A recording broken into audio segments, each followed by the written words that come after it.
Les aubergines, les poivrons, c'est que c'est aussi bien dans la ratatouille que grillé au barbecue. Donc cette année, ça sera ratatouille. Difficile effectivement de sortir le barbecue ces dernières semaines et compliqué de récolter pour les maraîchers qui souffrent d'un manque d'ensoleillement mais qui restent malgré tout sereins. C'est variable, on a les légumes de saison dans des quantités qu'on n'attend pas forcément, dans l'ordre qu'on n'attend pas forcément. On attend les tomates.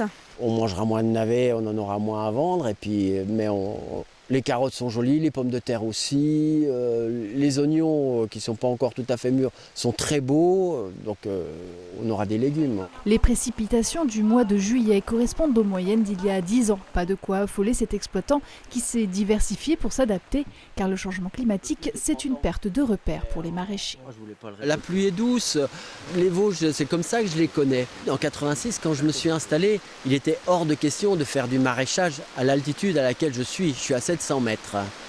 Et maintenant, j'ai du maraîchage en plein champ, j'ai des tomates qui poussent spontanément sur les tas de fumier. Elles ont eu très chaud au moment où elles commençaient leur croissance. Et là où elles doivent produire, elles ont beaucoup d'eau. Donc tous les ingrédients sont là, mais pas forcément dans le bon ordre et les bonnes quantités. Donc ça fait des recettes assez variables. L'ennemi en ce début août, c'est l'humidité. Je vais passer un savon noir. Je vais traiter à l'eau et au savon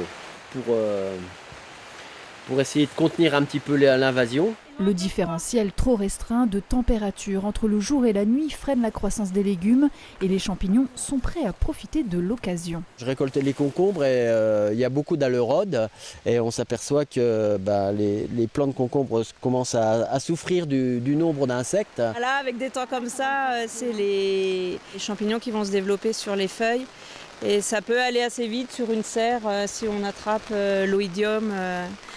Sur les pommes de terre, moi j'ai déjà du mildiou. Le travail des saisonniers, embauchés pour les récoltes, se fait par à-coups, mais la saison est plutôt positive, permettant de contenir la hausse des prix dans ces deux exploitations.